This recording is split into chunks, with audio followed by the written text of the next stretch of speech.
Van উঠানো হয়েছে, এই ভ্যান উঠানো তো একটা মানুষের মেডিকেলে নিয়ে যাবে।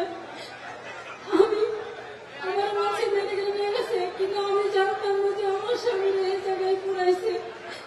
আমি প্রত্যেকটা মেডিকেল, কারাগার, সেনাবাহিনী, প্রত্যেকটা জায়গায় আমার স্বামীর আমি খুঁজছি, বাচ্চাটা খুলে নিও।